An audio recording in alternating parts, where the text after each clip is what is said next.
This is absolutely terrible work. You're fired, class.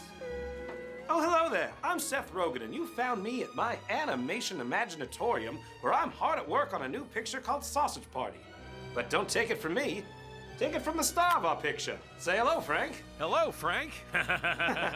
Oh. Now, Frank here knows a lot of stuff. He knows how to dance. Yada-dee-dee-da-da-da-da-da. And he knows how to curtsy. But what Frank doesn't know might just kill him and everyone he loves. Wait, what? That's right. Here's a taste. I forgot the familia! Oops.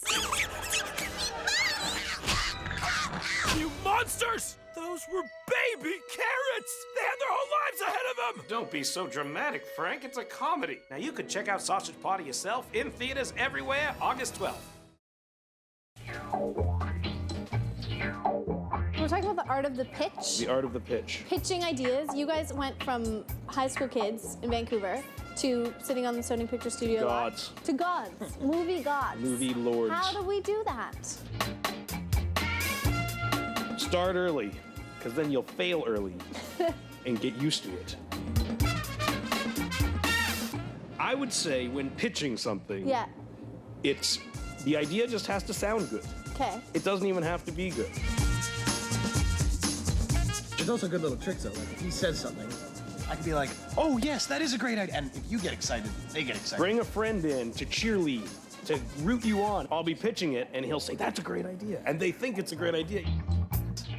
It's all about a good title, I would say, also. Especially when with a good pitching title. something. Starts with a good title. I'd say a good idea is the last element.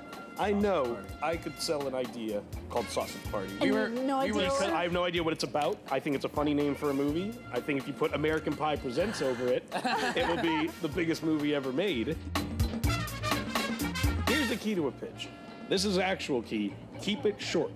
Okay. Because we one time outlined an amazingly elaborate movie. Like a pitch is supposed to be like a fun thing where you like come in and wow them, and it's like 2 words, Sausage Party, take it or leave it. Our pitch was longer than it would take to watch the movie. We literally took it through scene by scene, moment by moment. Next character. Now we have Jamie. Exactly. Jamie's favorite color is blue. He eats salmon 3 times a week. It's like the kind of thing where as you're talking, you're getting bored. We were sitting on a couch chatting about this very topic, about what's a ridiculous idea you can pitch. Yeah. I was like, let's pitch Man Crush. Not a week later, a script shows up on my doorstep, Man Crush. No way. It's a real movie. They pitched Man Crush. I'm sure they walked into a room and just went, Man Crush. 2 words, Man Crush. and then walked out and got a call 2 hours later. Sold. It largely comes down to when you say it to them, what trailer are they going to play in their head? Exactly. Sausage Party, trailer's right there. Done. How are we gonna invite chicks to our party? It's a Last thing sausage we want party. is a Sausage party. You got that. Can you please go out and leave right now? I wanna Because I want to make.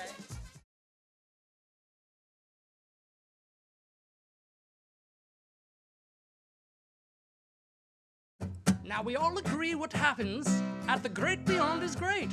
But precisely what occurs is a topic of debate. We did the table read 2 years ago, and it was one of the funniest scripts I'd ever read in my life. I cannot wait to soak up their sweet juices as they dribble down my flap.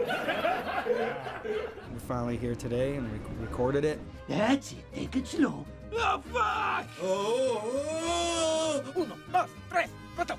Simultaneous orgasm. Wow, I hear that's very special. The weird thing for actors about doing an animated film is they're alone in the room.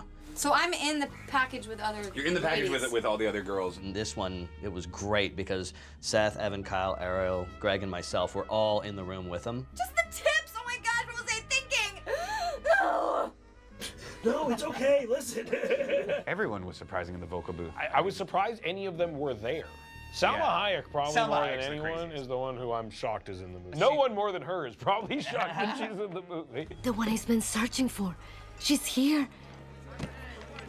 And she's beautiful.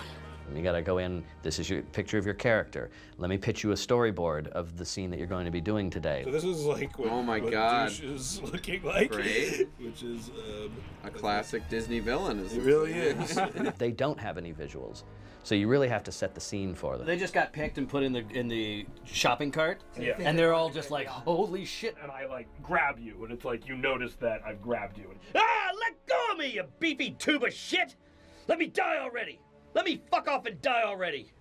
And I would be at almost all the recording sessions, and a lot of the characters are interacting with me, and so I was able to actually do the scenes. I can't believe I got out of my package for you, and you won't get back in one for me. Goodbye, Frank. We really found the Brenda character. We're in the process of her first recording session. Brenda Bunsen. Charmed, I'm sure. I'm charmed. I don't know if you are. I hope you are. Are you?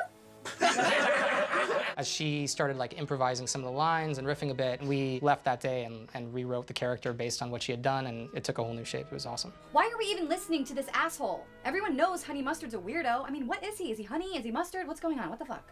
That's funny. Hiya, how are you? Hiya, how are you? Hiya, how are you? Hiya, how are you? Pretty good.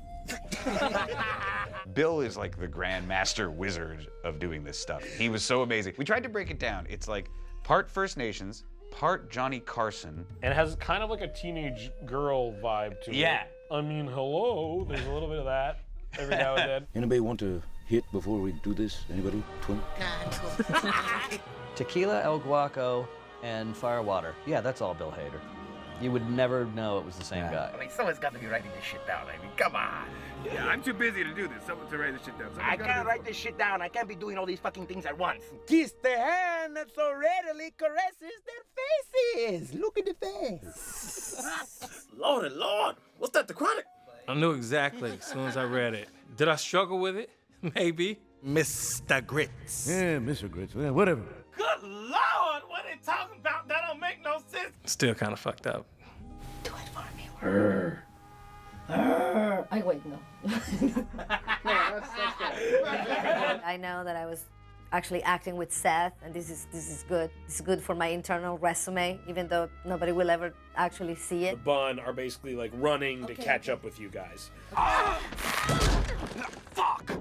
Doc, you gotta be kidding me, dude! Pinche pendejo douche de mierda! I am Teresa de Taco, and this is my bun.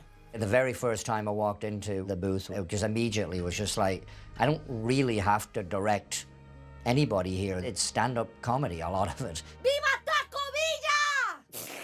Taco Villa. You know, and half the time it was like just trying to not giggle and ruin the frickin' take. When you get people in the room that are, you know, responding, you're gonna get, you know, much better performances. Everyone would be throwing out lines. Try this, try that, do this line, do that line, da da da da da, and then they would go, oh, can I try this? Once you go taco, you never go baco from Salmon. I think that's an improv line. Once you go taco, you never go backo. We set up the GoPro for the animators so as they can try to capture as much of the actor's performance as possible. We're looking for little mannerisms and little things that they do and how they carry themselves, and the animators use all of that to try to make sure that the performances are as believable as possible. Seems dangerous here. You know, surely that we can explore some alternate route. Edward was one of the first people we ever told about the project, and we told him the general structure and the characters, and he just said, I want to be that bagel. A lot of people watch the movie and have no idea it's Edward Norton the entire time. You know, I don't know what to say. I mean, when I was pitching, it was okay. Catching, I'm not sure it's working for me. That one might go over the kids' heads. I don't think we convinced Edward Norton to play a bagel. I think he convinced us. He was very enthusiastic about the project. I'm Sammy Bagel Jr. You know, I'm happy to meet all of you, except for this Meshuggah cunt over here. He actually helped convince other cast members like Selma Hayek and I think even Kristen Wiig to be a part of the movie. Edward Norton was our casting director, Essentially, yeah. Is there a casting director in the movie? We should give him credit. Why would a god let you up in her small perfect list when you can't even squirt? You got nothing to squirt! I'll hand it to Nick Kroll. He came back in and redid the entire movie. You know, he did it in that Shakespearean fop accent that we had. That's a wonderful idea. A dibble-dabble of the precaution. We called him and said, it feels like he's from a different movie. And he agreed, so he came back in and in one killer 4-hour session did the entire script. You're leaking too, eh, bro? And right out of your fucking dingle. You're such a sweet little juicy box, and now you're dying. And all that juice is gonna go to waste, huh? He has 3 credits on IMDb for a character named Douche. We've given him his 3rd character. Carl, do you feel that? It's beautiful, man.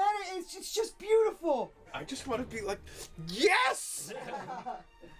It's beautiful, man. It's just beautiful. I don't know what to say. I'm just gonna be like, yes! Jonah brings this, infectious energy that everyone, lights up. He's awesome. Maybe where you were like, oh, look, potato! Oh, potato! Way to go, buddy! That's my guy! Someone like a potato! We gotta get a little sausage next, right, sweetheart?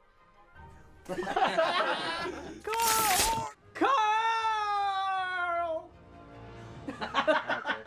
For Michael Cera specifically, I think his journey could be described as the grandest also, because he's the one who gets outside of the store and learns the truth the worst possible way. Hello? James Franco played a pretty disgusting-looking drug addict. People still watch the movie and they don't know it's him, the same way they don't think that's Edward Norton as a bagel. Tripping balls for 3 hours really works up an appetite. Oh no! And I'll see you later, toilet paper. Because I'm gonna eat this sausage, shit him out, and use your face all over my butthole. Our first recording session was with James Franco, and everything he said, everyone went, ah, ha, ha, ha, and started laughing. And we were like, okay, well, we can't use that take, because you just laughed over it. And they were like, oh, yeah, okay. It's a pretty confusing sentence, to be honest with you, It got real collaborative real quick. How loco! How loco! It's beyond all my wildest dreams. It's beautiful, man. It's just beautiful. I'm crying. I'm crying because it's so pretty here. Mazel tov! If you fucking tell anybody about this, I'll fucking crush you like I'm about to. Go fuck yourself, El Duce. Ay, Santa Chimichanga. I just hope that I never have to come back to do the ADR for the television version, because it would be the most ridiculous thing ever, or I would have no lines, and I will just be cut out of the film.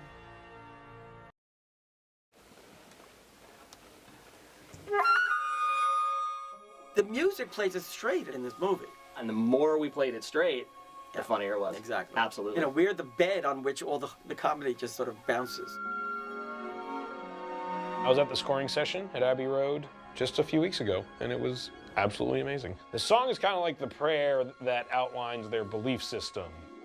Dear gods, you're so divine in each and every way. To you we pray. Conrad knew Alan Menken, and bingo, we got Alan Menken. We're homaging these movies that he did, and then here he is, and he comes in and he writes it for us. He's great. So it was a dream. We've been listening to his music since we were children. Yeah, we grew up with it. As a composer, I'm doing an opening number as if I'm writing Belle for Beauty and the Beast. We always felt we had a special bond. Take us to the great beyond. Hard number to record. It's big pullbacks. But it was a blast. He actually came to us with like 5 or 6 different songs. It's a lot of songs. A lot of songs, and I think they're all good, if I must say so myself. We're super sure there's nothing shitty waiting for us in the great beyond. We all listened to this one song, we all went, that's the one. Because of one word, longing. They are so happy that someday they're gonna get to go out those doors. Once we're out the doors, it's not a sin for us to let you slip it in. It was a huge production number. It was recorded in all these different locations, and it all just lined up beautifully. Glenn Slater wrote the first 2 drafts of the lyrics, and then Seth, Evan, Kyle, and Ariel took 2 or 3 more passes. Everyone had to jump in and give everything that they had in order to make that work as well as it does. In other words, we finally get to fun and love and hug and feel. I'll think of something different. Holy shit, I've been chosen! The song reaffirms that it's good what happens and that getting chosen is good and that it's all good in the hood, basically. We will live our dreams together in the promised land. The food sings every morning that kind of like reaffirm this structure. God will always care for us. Beliefs was a big part of it. Working together, not letting your different belief systems come in the way of one another was a big theme that we liked.